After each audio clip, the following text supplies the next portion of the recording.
Okay, we are getting started in a few seconds here. Welcome everybody, and we see our keynote speakers, Alex and Ben. They're already on the backstage with us. So we're gonna go over some introduction slides and got some deals for everybody actually, and we'll be getting started. Very soon.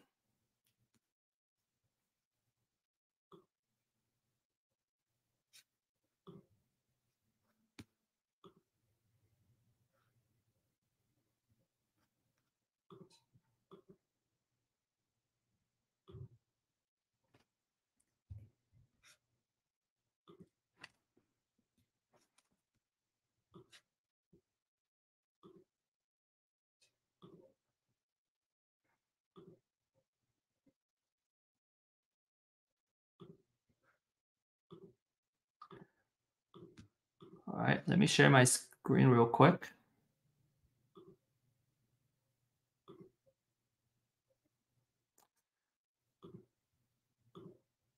Okay, so welcome to Real Estate IQ event. We have all kinds of products to help you in your real estate investment journey.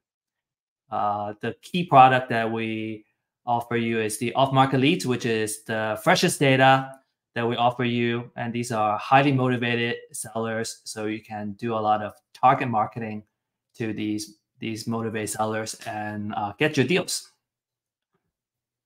Okay, now today we really want to share, we have two exclusive Real Estate IQ deals for you. This is a subject to deal, and it's perfect for those that are looking for a long-term rental, or if you're looking for homestead. This property is in Rockwall, and the asking price is $369,000. You can enter at less than 10% at $35,000 entry fee. You can see the monthly payment and the earnest money. Very, very good deal. We just got this under contract. Here are a couple of photos. As you can see, a very new house. It was built in 2022. And if you're interested, go ahead and shoot us a message, and we'll send you more details of the deal. The second one is a rehab opportunity. So for fix and flippers, the ARV is at $320,000, and you can enter this deal at a price of $233,000. The entry is only $25K plus monthly payments, so you'll be taking over the mortgage. This house only needs very little repair, right? New paint, new flooring, and 2 new doors, and you should be good to go. So write down the phone number. You can call or text to get more information of either of these two deals. So this is a photo of the second deal. Also looks very good. This is in Mesquite. All right, next we have our keynote speakers. We have Alex and Ben. They have been extremely successful in the real estate investment game. They have done over 50 deals since March of 2023 and made over $1 million in real estate, in assignment fees, fix and flip. And they have also added more doors to their rental portfolio. We just did a deal maker Ask Me Anything last Monday and got a lot of cool tips and knowledge from Alex and Ben. And welcome you guys. Thanks for being here and joining us for a more in-depth approach to specifically talking about door knocking and driving for dollars. Really appreciate you both being here. Thanks for having us.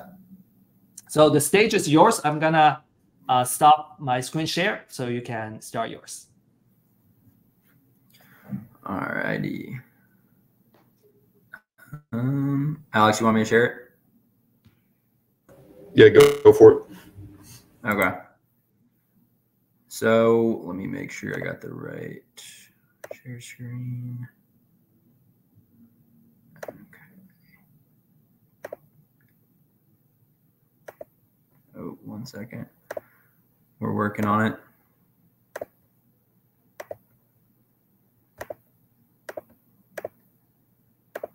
Okay. Is this showing?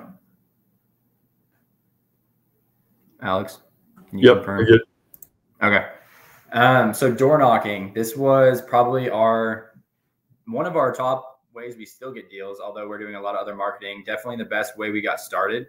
I think coupling it with niched lists, that you can get from Real Estate IQ, plus doing driving for dollars is the best way to maximize your time with door knocking. But we just want to show people like how we've helped people get deals, how you can actually go find it and take action right now. And some of those tips and tricks that we do to actually target specific homeowners when we're door knocking. So this is the biggest thing. There's a handful of steps, but the first thing is obviously getting the data. That can be, Real Estate IQ is probably the easiest way because it's so, they have all the things that you need, the homeowner, the auction date. I'll actually print that off and put it on like an Excel sheet or in a paper and either bring that with me when I'm knocking. So I know their mortgage company, I know when their auction date is. You can see the trustee's name. So targeting the foreclosure data. You can also go to the county site sometimes, but having that list and all the details with Real Estate IQ makes it super quick. And then optimizing your time, the software that we use to be quick, basic things with the pitch, and then being consistent, following up to actually close the deal. So that's the 6 things. And then we'll throw in, while we're out there knocking, we show how we actually drive for dollars to pick up additional leads on top of, just the pre-foreclosures that we're targeting. So we want to, and again, stop me too if you guys, I don't know if people are asking questions at all on this or if we just want to run through this, but we're happy to answer if anything comes up. So finding the data, using Real Estate IQ, like I said, go to the pre-foreclosure. You can also go to appointment of substitute trustees. This just means the ones that don't have an auction date yet. So they've already substituted the trustee on the loan. They're behind on their payments, but maybe they haven't been given an auction date yet. So those are even better leads sometimes to hit because maybe other people haven't called them or knocked their door. So those are really good ones to hit. But ultimately, how to optimize your time. So once you get this list, I'm going to go to the county I want to drive to. I'm going to get straightaway. Maybe I'll go on. Alex, what is the other one you use? I just use MapsQuest Route Planner. So straightaway is going to be an app that is a little bit more up to date. And MapsQuest, I just draw out a route so I can come back to where I live and I just take a picture. Right. So you can go either way. MapsQuest is maybe the free version, I guess. If you want to go completely set, straightaway is probably like $10 a month, but you could use a free trial. What I like about straightaway is you can take a picture of your list from Real Estate IQ. It'll map out the fastest route so you can optimize the order. And then you can also, if a house is super far away, maybe I'm just going to take that off my route and not go to it. So I pick about 15 to 30 houses and then I just optimize the route and it tells me how long it's going to take. And basically, you try and stay as close together with, the same zip code of houses. But while we're doing that, you're naturally going to be in areas that either, houses that are in distress, you're driving by. If you're with a partner, you could utilize this if you're, not driving, or you can just do it whenever you stop. But we'll pull up Deal Machine. This is another app that gives you all data on properties. You can press drive and I'll just add distressed properties. So if I see one that's overgrown and, it looks like it can't be kept up with, I'm going to add that to my list. And I'm either going to go back and put that into our text campaign, or I'm going to go back and just cold call it. There's a lot of different things you can do, but if you're coupling those while you're knocking pre-foreclosures, if you're adding 10, 15, 20 houses every time you go knock, after a week, you should have 100 plus houses to hit. And one of those is probably going to be a good lead to follow up with. So it's all a numbers game, but that's how you can get the driving for dollars going while you're actually targeting, people that need to do something, which is the pre-foreclosures. So the pitch with pre-foreclosure is completely different than any other distressed wholesale, right? So 95% of them don't want to sell their house, and you could just go, hey, we're looking to buy a house, and maybe you'll run into someone. But ultimately, you want to go about it a different way because you're going to lose a lot of potential deals that way. So when I'm at the door, I want to be very non-confrontational. I'm stepping away from the door. I'm not squaring up with them. I'm looking busy. I'm feeling very local to the area. I want to make sure, they understand I'm not just trying to buy their house. So I'm kind of going about it as what are your options, right? Has anyone walked you through what you can do to stop the foreclosure? A lot of these nonverbals are the big thing because people come in there and they feel super uncomfortable because it's a embarrassing situation. You just want to make a friend. There's not like a perfect pitch to it other than, we live in the area. There's some other people in a similar situation, and we want to make sure you've heard, the 7 to 8 different options that we can walk you through. And this right here, we have a little bit of a script that we've worked on, but if you know your numbers and you're consistent, if I'm knocking, I think we've tracked it probably out of 100 doors, about 40% will answer, 35 to 40%. And we, who have obviously gotten a little bit better at this, probably out of 100 get 2 deals under contract of doors knocked. So you definitely got to knock enough doors to be able to get enough answers, and then enough people that are open to hearing some of those options that will convert into a sale or into a contract. So if you can track those numbers, you'll eliminate a lot of that emotion. I think most people knock 20 doors and maybe that day one person answered and it doesn't feel worth it to them. But you could go the next day and get, knock 20 doors and have 10 answers. And you got 2 good leads, and maybe you followed up with them and it ended up being a contract at the end of the month. So it is all a numbers game. The biggest thing, though, as far as that pitch goes, when you go back to this, is really just being local, showing them that you have a lot of different options, seeing what their goal is. Because if their goal is to stay in the house, walk them through the steps of what they need to do to stay in. And if those aren't feasible, they're checking that off in their head. And then you want to show them that you need to have a backup plan in place. Because if you can't catch up your payment or that foreclosure can't get stopped, what is the next step, right? We can't let you get foreclosed on. And that's when we're talking about at least an option to do a cash sale. Maybe it's subject to. Sometimes we'll partner with them to sell it on the market. So that's whenever you're moving into those options. But Ben, being consistent. I think a big thing that I want to hit on again is a lot of people, like, I'll call people's notes that have been left on doors, so other investors, and they always answer and say, hey, like, do you want to sell your house? So if you can, like you said, go through options to try and help them out and then get them to tell you that they need to sell their house, it's going to be much more effective, because most people off the rip do not want to sell their house.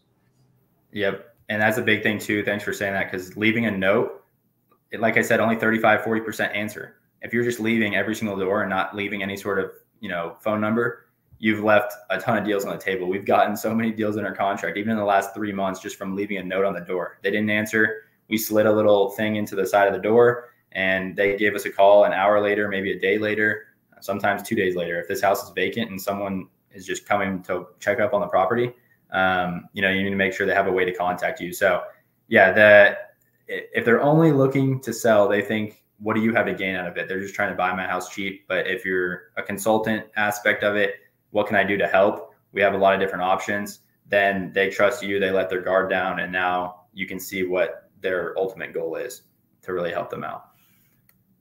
So following up, this is the biggest thing too. Not everyone you're going to get a contract immediately. There are deals I've walked right in and signed a contract, but a lot of times, they think they may have a plan to get it stopped. I show, press the urgency a little bit of when this auction date is happening, but we like putting them into a CRM. If you're brand new, this could be a Google Sheets and you just text them on your phone. If you want to get a little bit better software, you can invest into a CRM where we call it like a drip campaign. I'll put them in a text thread that hits them every 2 days or every 5 days. Hey, has anything changed? Have you heard back from the bank?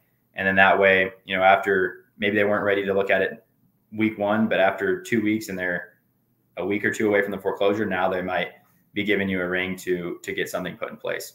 So make sure you are following up, because you're going to lose out on a ton of deals if you only contact them once. They have a lot of other people reaching out to them, and they're going to ultimately remember the person that's on top of it and the one they had a good connection with. So that's probably one of the most important things, is always follow up. So the funnel too, this is how you can actually get a deal closed, right? What is the goal is getting something under contract, right? That can help them, get them relocated, get them enough money, whatever the situation is. But understanding some of those options of what they can do to stop the foreclosure, and then what the options are to get it sold prior. So that can be, walking them through catching up the payment, loan modifications, bankruptcies. I walk them through a lot of these things that typically aren't the best option for them. Sometimes if it is, I'm like, hey, let's go that route, and then let's have this backup plan in place. But you want to walk them through all those options, and then showing them a cash sale, take over your payment sale, which is subject to, and then it could be a retail sale, which typically they don't have enough time to put on the market. So you're kind of crossing that off the list. But pushing that urgency and understanding this has to be closed prior to the foreclosure. Meaning, if I start this paperwork a week before the foreclosure, we have to get payoff statements, reinstatement letters, surveys, whatever it is, where it's not going to be enough time to actually stop it. So that's why you have some urgency at the beginning to make sure that they have a plan B in place of a sale if they haven't yet. So learning those options is really important to be able to overcome those objections. This was actually a live door approach.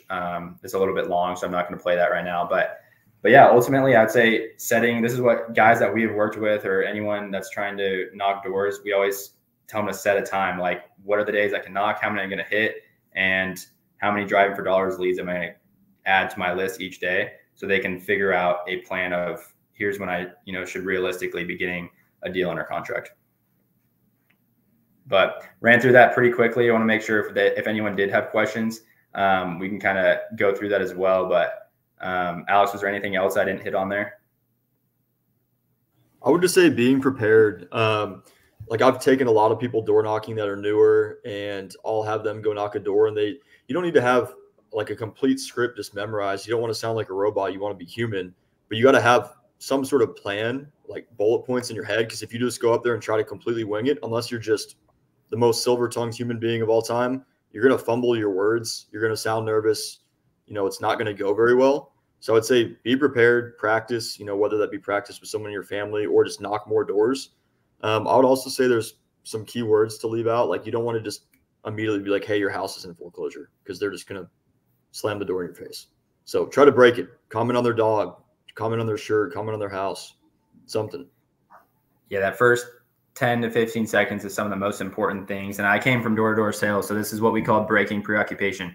Someone that's inside their house doesn't want to talk to a salesman. They probably don't want to talk about their foreclosure. They're busy cooking, watching a movie, working. They're trying to get you off the doorstep. So it's just breaking that guard down at the beginning and hopefully letting them talk about themselves. If I can talk about their house, or not their house, but like, their dog, their college yard sign in the front yard, their car, whatever it is, and now they're talking about themselves, they're going to be curious and realize that you're a human being. And now they're going to start asking questions, and you're going to have a lot better rapport to get their guard down.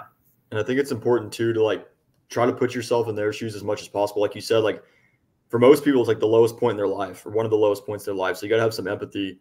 But you also got to think about it from like, if you were them. So like if you walk into a store and you're going to go buy something, whether it's like Best Buy or something, someone's always going to come up to you and say, hey, do you need help? I still automatically like, no, I'm good, even though I know I need help. And then I end up going to someone 5 minutes later saying, hey, I can't find this TV. And that same thing happens all the time with people in the doors. Is like, I'll see someone knock a door, or I'll knock a door with someone, I'll let them do it. And they say, oh no, I'm good. And that person 5 days later is going to talk to the next person that knocks their door and say, hey, I actually need help. But they were just trying to get you to go away. Yep. So I think even combating that with, I call it an 8 Mile in sales. Like if you watch the movie 8 Mile with Eminem, getting the objection out before, like, I understand, like I live close by. I'm sure you have it all figured out. Really, the reason we stop by is we have several different options to walk people through.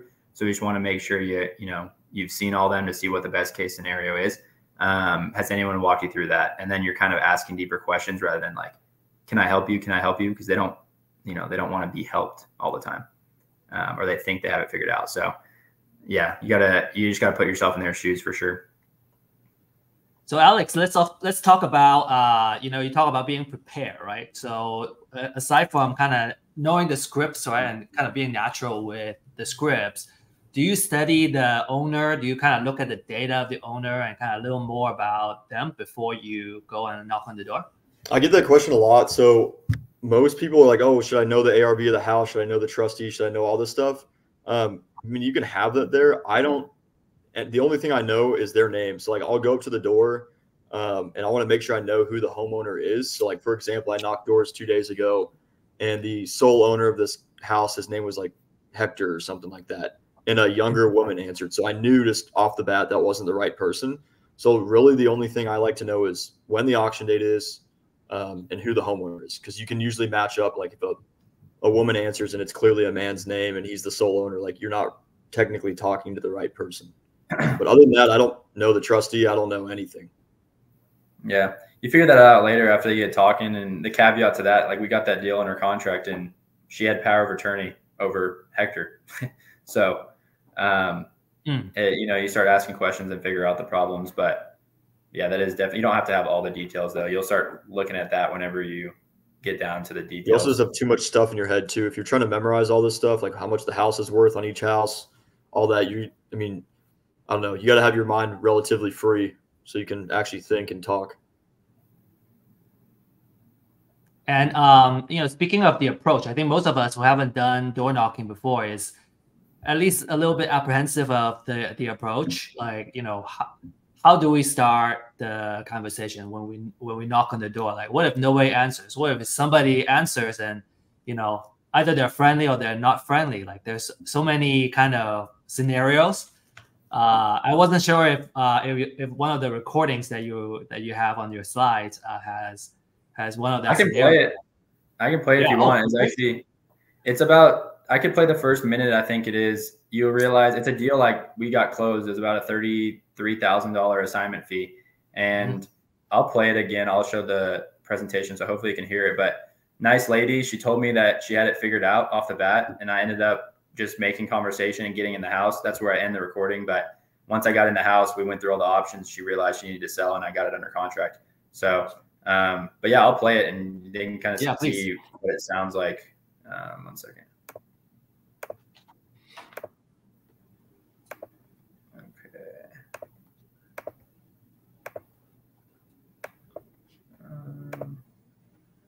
All right. I think it's supposed to play. 1 second.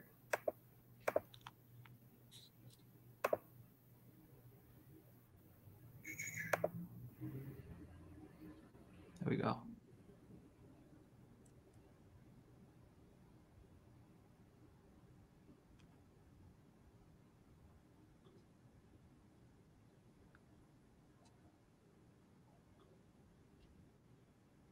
Maybe play it through your phone, Ben, into your speaker.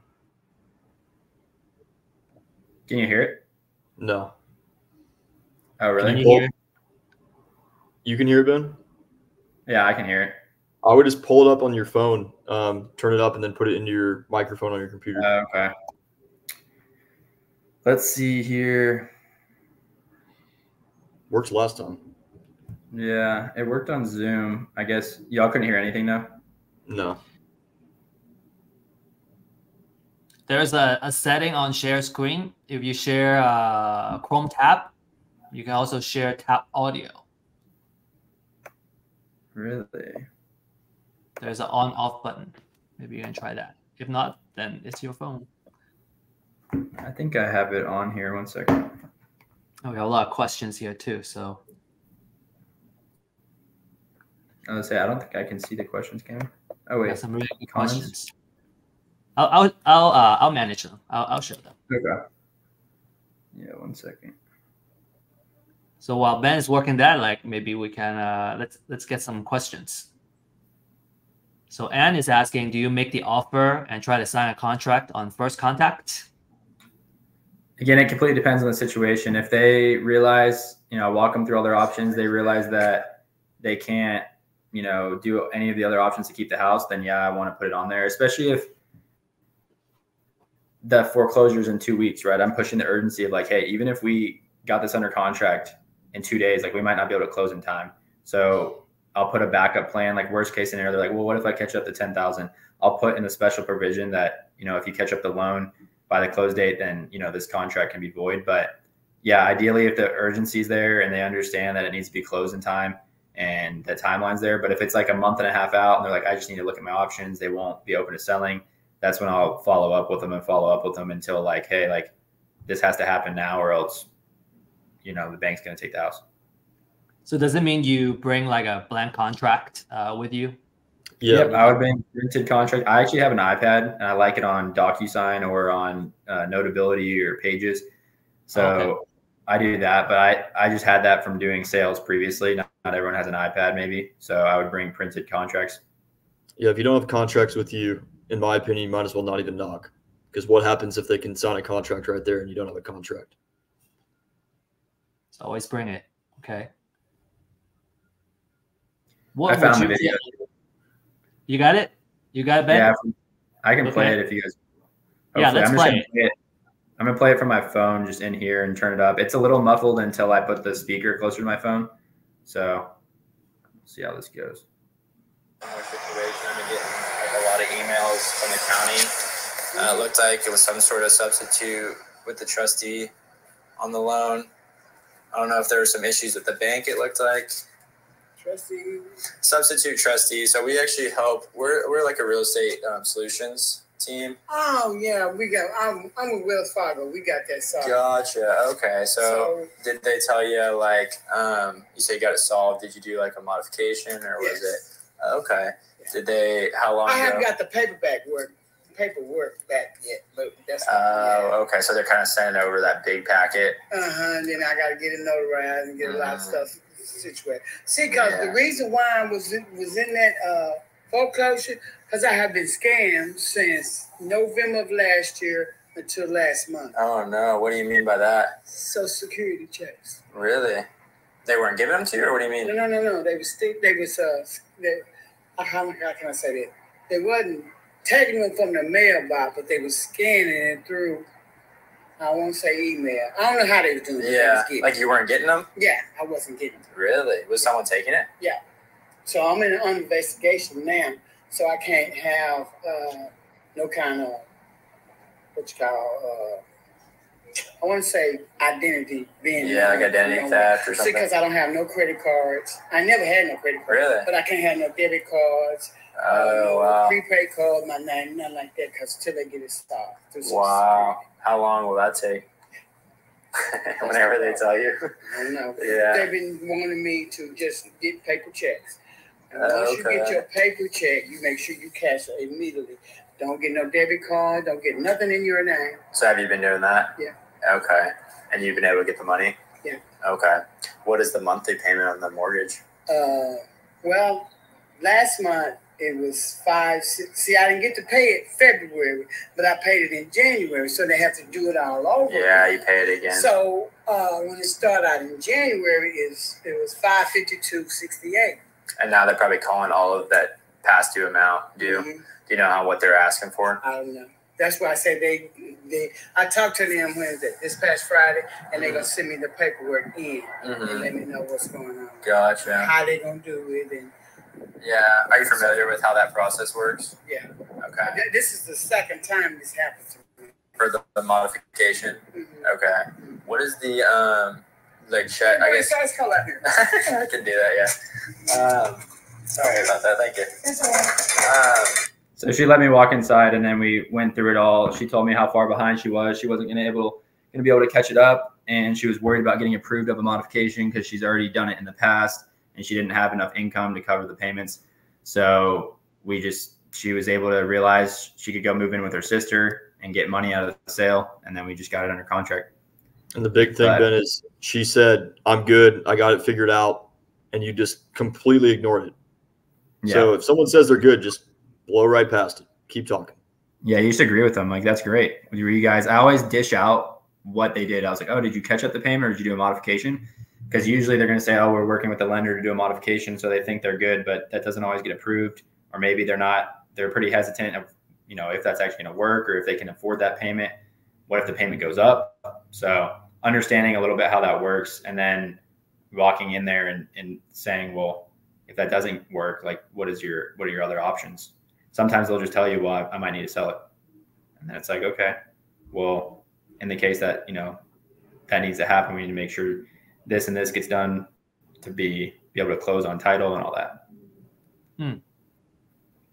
That's so good. That is so good that you guys have the audio recorded, Ben.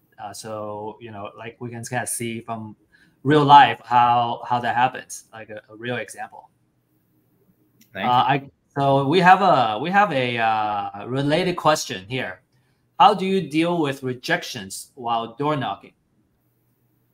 Just accept and know that it's going to happen. You're waiting for them to tell you no or get off the door, or they have it figured out. So make a friend just like that. It was a nice lady. She wanted to talk to me. But once you have the objection, you have to agree with them. We have it figured out. I say, great. That's awesome. If you say, if you combat it at all, then they're going to put their guard up. But I say, great, that's awesome. Like, what did you guys do? And I always like to dish something out because sometimes they feel like you're being nosy. Like, well, what'd you do to stop it? I'm like, oh, that's none of your business. Versus like, oh, that's awesome. Did you guys do like a modification? That's going to be a way different situation to them because they're going to be like, oh, no, we did this. Or they're going to be like, yeah. Versus, well, what did you do? Yeah. And then you're like, it's not your business. Yeah, I noticed that. What else? What are some examples of rejection that you guys also kind of encounter? I mean, some people will come out hot. There'll be no soliciting, you know, this isn't none of your business. I'm like, oh, that's fine. I completely get it. I'm actually not selling anything. And then I'll kind of like act confused. You guys get a lot of people knocking your door, solar guys or pest control. So, but yeah, I think just agreeing with them, they'll say no soliciting, so they have it figured out. There was a mistake, whatever the case is. You just have to agree with them and then be like asking deeper questions. Like, oh, wow. Making someone else the enemy is good too. Because like right now you're kind of the enemy because you're on their doorstep. But if like you make the bank the bad guy and you're kind of, you know, de facto the good guy, then you can just pile on the bank for doing whatever. And now they like you. Yep. It could have been the Social Security check she's not getting. That's crazy. You know, pushing against those people, pushing against Wells Fargo, whatever it is that they don't like. Just find whatever we call it like a hot button. What is the thing that's really getting them upset, or what's the pain? You know, and then team up with them on that side. Got it. Okay, hot button and also a common enemy. So next one. I know Josue had a question about what we put on the door notes. You can really just put anything. Sometimes we just put call me. Sometimes we say, hey, I saw there was like some sort of notice. We put our phone number, but it's always this name and phone number. It really doesn't matter what you put on a note when you are knocking someone's door and they don't answer. Just make sure it's preferably not a novel because they're probably not going to read a novel. Keep it short and sweet. I like keeping it vague too. I switched it up. I used to be like, hey, we help stop foreclosures, blah, blah, blah. I almost don't want them to – they probably know that's why their note's on the door, but at the same time, if I just put give me a call, Ben, phone number, more likely that they're going to give me a call, and then I can be on the phone with them and do more magic that way than, hey, we help stop foreclosures, and they're like, screw this guy. So maybe that some people will call back still, but not always. I see. Okay. Don't be as specific. Yeah, I like it that way because then when they call, I'm like, oh, yeah, I was just in the area. We help some people in a similar situation with the house. It looked like there was some notice from the bank, and then I can play it from there like I would on a door versus like we help stop foreclosures, and they're like, are you just trying to buy my house or whatever it is? And I hear there are gurus that teach, right? They say, hey, use red pen on yellow pad. Do you guys do that, or do you use printer paper? Let's talk a little bit of kind of specific details. Like, what do you use? I honestly don't get that specific. I rip off a piece of paper from a journal, or I use a sticky note. Okay. Yeah. And that works. Okay. So it doesn't really matter. You just gotta get it to a point where they call you. Yep. There's every now and then there's a homeowner that's like, why don't you have a business card? But I kind of like not being a big business to most people and just to be a neighbor type consultant. Yeah, you don't need to overthink it. Just go do it. Whatever is easiest to get going, get started. How about this one from Deep? What kind of neighborhood do you usually go? Is there like a specific neighborhood you target? We just go anywhere. We're in DFW, so we just go anywhere in DFW. We don't really knock any houses that we know are rentals because you're going to be talking to a tenant, which is pointless. You need to be talking to the homeowner. But we go anywhere in DFW. We just try to make sure it's in like one area so you're not driving 800 miles in a day. So single family houses, that's about it. Maybe one tip for people that are newer talking, it completely depends on maybe your position. If it's like $1 million house, we've gotten deals that way. It's just a little bit different. They have a little more resources maybe. They might be a little stricter on you, but starting out with maybe a little lower valued houses might be easier. You can still make great spreads on those deals. It's not necessarily about the value of the house. It's how much equity they have, the condition, everything. But it is a little bit harder going with the, $1 million house versus like houses that are worth $300,000. I hear you.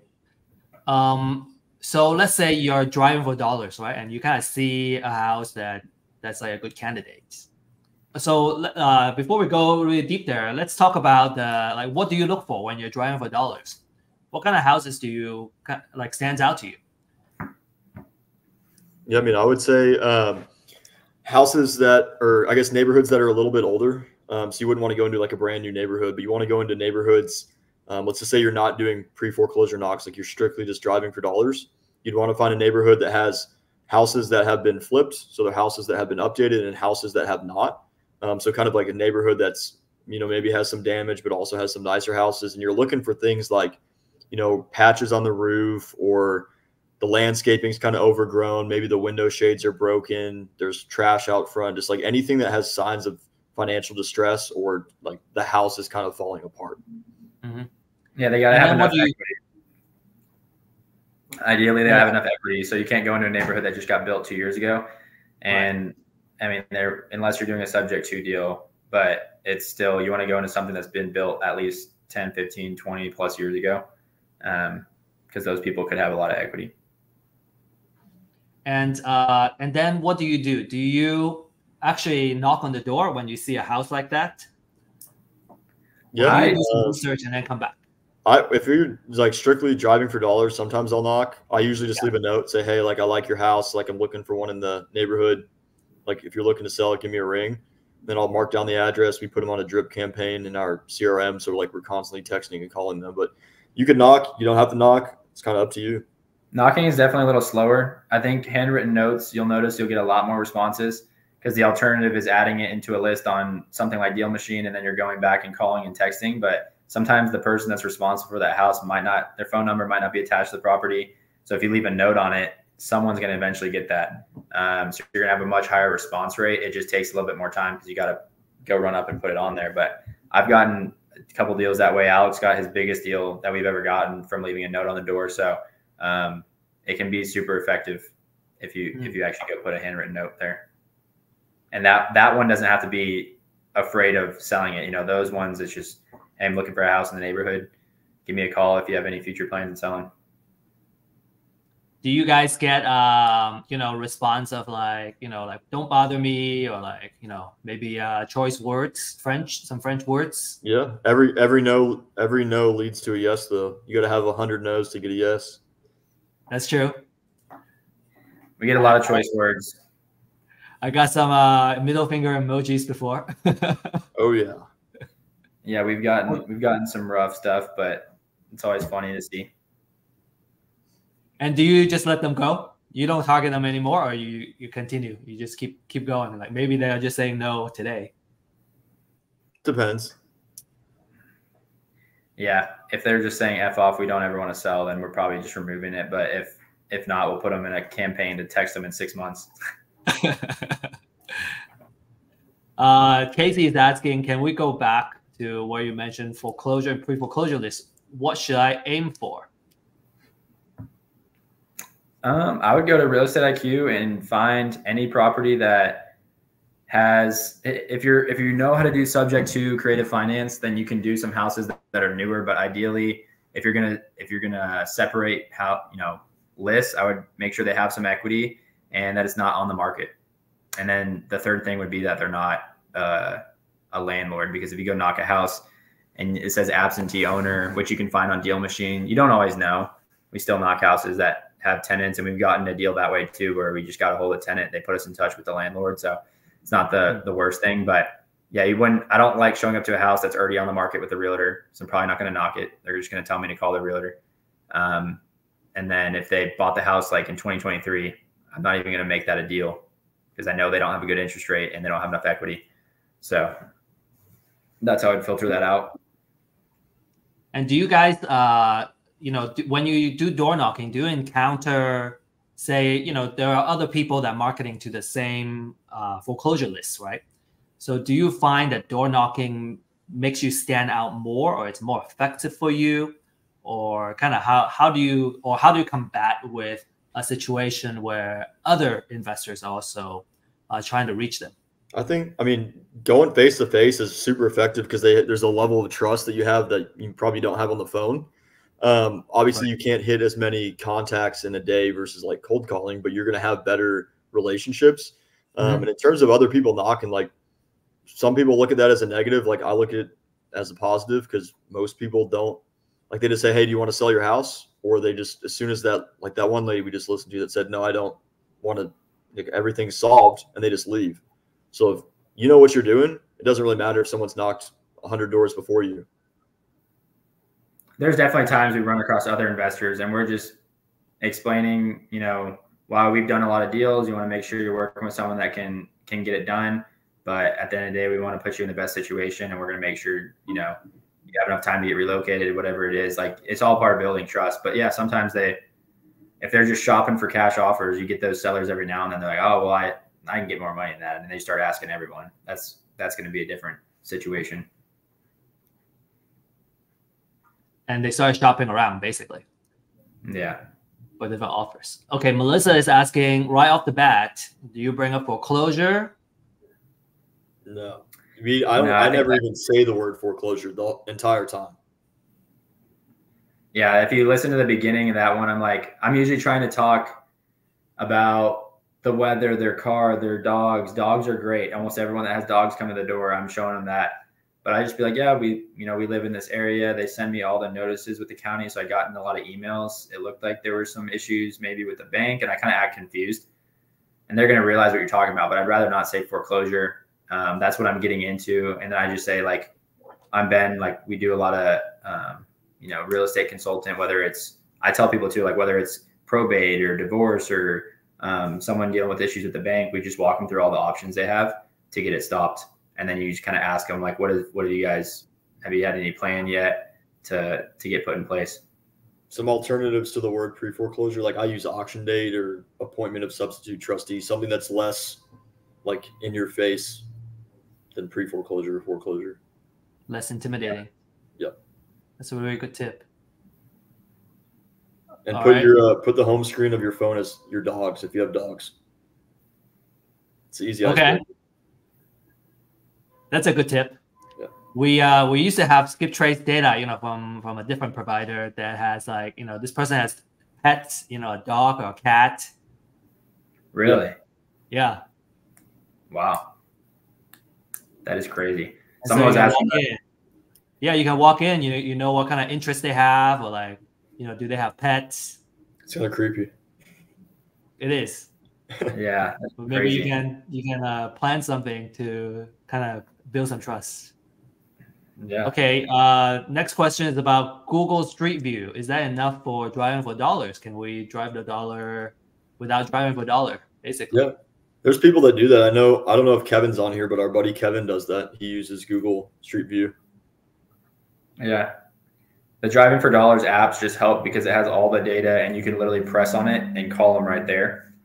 The most effective though is drive machines. Yeah. And they're not that expensive if you're just getting like an app like that. It's like a monthly subscription. Yeah, that's exactly what this question is. You guys talk, Alex, I think you mentioned an app like Map something. Yeah, MapsQuest. So I use that. That's not for driving for dollars. I use that for knocking foreclosures. So instead of paying for that straightaway app, I just go to MapsQuest and go to Route Planner. You can import or manually put in all the addresses, and then I can just say, hey, which ones I want to go to. You can drag the order. But that's what I use. It's free. It's kind of old school. I'll just take a picture of it. But yeah. What is it called? Map Square? MapsQuest. So like back in the day, like before they had GPSs and your phone, like I remember Ben and I would be driving to baseball and soccer games as kids, and our parents would print out MapsQuest directions and we had to read it off. So it's the same company. Some people are asking how many doors to hit in a time frame. If I'm inside a house closing a deal, obviously it's going to take a lot longer, but usually I can knock like 15 houses in probably 3 to 4 hours. So if you're going to go for like 5 hours or 6 hours, you should probably be able to hit like 25. It depends though on how long your conversations are. Three houses isn't going to give you, it's not very effective if you're only knocking 3. Yeah. So what's a good number for those that are starting out there? Because Ben, you had a couple of numbers that you mentioned on your slides. How many doors does it take to get an answer? What kind of number are you guys looking at? About 35 to 40% answer. And then we're leaving notes on the rest. That's a good number. That's much higher than, say, a cold call or a cold email. Yeah. And there'll be days where I've knocked sometimes 25 doors and no one answered. But like, it's just the law of averages. You go back the next day and you might have 10 people answer. So, and is there a best time or day you you would go? I don't really worry about it. I just do it anytime I can, because there's sometimes people in these situations that might be home because they lost a job. They might be on Social Security. I just want to be the first one, or just anyone to go find them. So it's all a timing thing. If you're going at 5, you might catch certain people, but then if you go at 1, you're going to catch people that you wouldn't have got at 5 maybe. So awesome. And so how many answers for a qualified lead? That's your second question. Your second number. I think out of every 25 that like we do, I think we'll get a deal under contract. 25 that answer, but to the person that's maybe just starting out, it might be double that, right? You say 25 doors that answer, you get 1 contract. Probably. Okay. It might take 2-3 weeks, depending on how many times we knock, to get 25 people to answer. And then one of those contracts might be a huge deal, one might be a small deal, one might fall through because of title issues, because of whatever it is. So it's all numbers. And you said in the first number you said was 35 to 40%, or is it 35 to 40 doors you get 1 answer? I'd say 35 to 40% of the doors you knock answer. So out of every 10, like 3 to 4 will answer. 3 or 4 will answer, and then out of 25 who answer, you get 1 contract, or 25%, which is 1 in 4. I'd say like 25 people we talk to will probably get 1 under contract. Okay, so which means about I have to run this math. I don't know what the percentage strength anymore. Well, basically, out of 100 doors, let's look at it this way: like 40 answer, probably get 2 contracts out of that. Yeah. Okay. So 100 doors, you get 2 contracts. That's a good number. I have found, personally, from a sales and marketing standpoint, if we're looking at the daily, numbers, there's a lot of that ups and downs. There's because you're just looking at very micro, right? It's kind of looking at the stock market. But if you understand the averages and the numbers that you should expect, that automatically takes away a lot of those emotional ups and downs, and just kind of, we can start looking at more in a numbers game, and just kind of knowing on average, like let's say I get a dry spell of like a couple of days, like, oh man, I'm not getting anything. Well, I know that if the average is true, then the next couple of days are going to be fantastic days. Right. Yeah, we've had a friend that's tracked that. He had he knocked 600 doors over like the course of a couple months, and he got 6 contracts basically, but not all of them may be closed, but he got a deal at, let's say, like 100th door he knocked. He got 1 at 200, and he didn't get any until 490th door, but then he got 2 within 10 doors. So it's like, he's going on a dry spell for 200, 300 doors, but then 2 happened in a matter of a week. So and I think that's probably one of the key challenge for new entrepreneurs and the folks that are just starting out, because that first one is hard to get. If it takes a while to get that first one, that the time it takes and the mental strength that you need from going from 0 all the way to that 1, and how persistent are you in keep going at it. And I think it has to do with just having faith in the numbers, and like people can make it happen. Like, why can't I? Yeah, I think it's good too. Like we said, set goals, but also don't compare yourself to other people. Like, I think a lot of people get caught like, oh, I've knocked 100 doors. Like, why do I not have 2 or 3 contracts? It's like, make sure you're hitting your numbers and like compete against yourself, not against other people that you don't have control over. So we got quite a few more questions, but let's just do one more. Let me pick the best question. I like this one. What's your dress attire? White t-shirt and pants or shorts. That's it. Don't have to be fancy. Yeah. Hats? I mean, I just look presentable. I'll wear a hat sometimes. Don't wear a backwards hat like that. But probably I go with like a polo and khaki shorts or jeans or some sort of nice looking, but it's hot in Texas. So, I mean, I'll go shorts that look good, like golf shorts and a polo, something that looks presentable. Let's see. Is door knocking better than ads? Like, what would you guys pick? We spend money on ads right now, and I mean, it's nice because like 2 days ago, I closed a deal that she just called, said, "Hey, I need to sell this house ASAP." 10-minute, 15-minute phone call, and I got it under contract. But that probably cost $3,000 to get that deal. So door knocking just takes more time and no money. So it just depends on the position that you're in. Mm-hmm. And your Google ads, I learned a little bit about your Google ads campaigns. You guys are pretty effective, right? In your leads generated, like what's your quality, or like what's your percentage you guys are looking at now? It's like 3 months in now, so it's fairly new still, but we try and get 2 to 3 under contract a month. And, you know, some of them haven't closed, or maybe we're still working on it. Some of them were deals we're buying sub 2, but I'd say like you get 1 out of every 15 leads you close. 1 in every 15. Okay. And when you do call them, so there's also an answer rate. Like let's say they opted in, you may call them and they're tire kickers. Yeah. What's the number that you're able to kind of reach them? It's definitely a higher rate because they're inquiring to sell or sell quick, whatever. So right when the lead comes in, we want to call it immediately. But every now and then there's some weird, you know, people just don't answer, or maybe we get a hold of them the next day. But it's a higher answer rate because we're calling them right when it comes in. Yeah. I think that's the difference between inbound versus outbound, is that they are raising their hand and go, "Hey, I want to sell." And I think probably the difference is, let's say you are shooting for the pre-foreclosure list, right? You know that they're in desperate situation, but maybe they're like, "I don't need help," or like, I need help, but I don't want to say it. I don't want to admit it.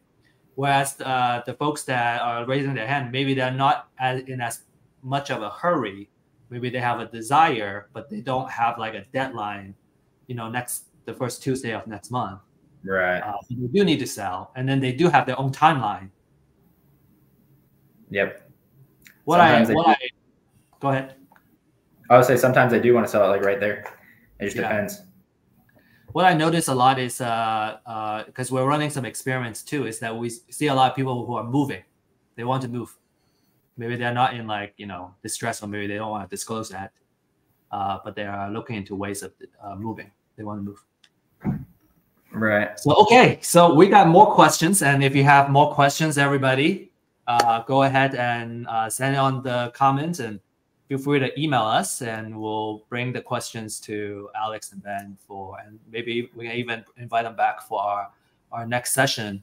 I was actually thinking that, what was the topic I was thinking this morning? I can't bring it back, but I thought there's a really good topic that you guys are very, very qualified to do. I remember now. It's how to handle. Was it door knocking? Because I think we just did. Yeah, door knocking. If they handling objections, that could be a class in and of its own. Yeah. If you do have more questions, go follow benjensen.rei. I actually just put something on my story 18 hours ago. We're trying to do more YouTube content. So if you have questions, put it on that, ask me a question, and I'll get to it. Yeah. It's can you give us the domain name again? benjensen.rei. benjensen.rei. Yep. All right. We have shared it on here. Well, thank you, Alex and Ben, for joining us and sharing with us all the tips. And I really appreciate the recording that you have. That's like a real life example of how you can get in the door, like literally. That's fantastic. We'll be inviting Alex and Ben back. Again, if you have questions or if you have topics that you want to learn more about, feel free to send them an email and follow them. Or you can request it through our Real Estate IQ channels. Thank you, guys. So we got a couple more. Thank you. So we got a couple more slides here to show you. Some upcoming events here. First is our map events, and that's tomorrow at 9:30 Central Time. We're gonna be doing a case study for lead generation, and we're gonna show you kind of step-by-step process for generating leads. So you have a cell phone in front of you. You can take a screenshot of the QR code, and I think we'll probably have the link share on the comment as well. So don't miss this event. It's a really awesome event. I think what's different about this class versus a lot of other classes is that we actually give you real life homework for you to do. And I'm also taking the class, so I'm also doing the homework. And we're all just generating real leads together. All right, so don't miss this class tomorrow. And then that's it. That's our event. That's our class today. We do have an event survey. We want to learn from you how to improve our classes for the future. So if you can take this survey with the form, and we have shared the link here on the comments, go ahead and fill out the form, and we'll enroll you to our automatic list so you can get a first look of all these exclusive Real Estate IQ deals. These are the deals that you can purchase and acquire right now. In fact, these are the 2 live deals that we have acquired, and we're looking for buyers. Alrighty, that would be it for today, and thank you for joining us. We're gonna be online here for the next 15 more minutes. We're playing kind of the thank you music, and if you have additional comments or questions, you can continue to post it on our live streaming channel. Thank you for joining us on the live stream, and have a good day.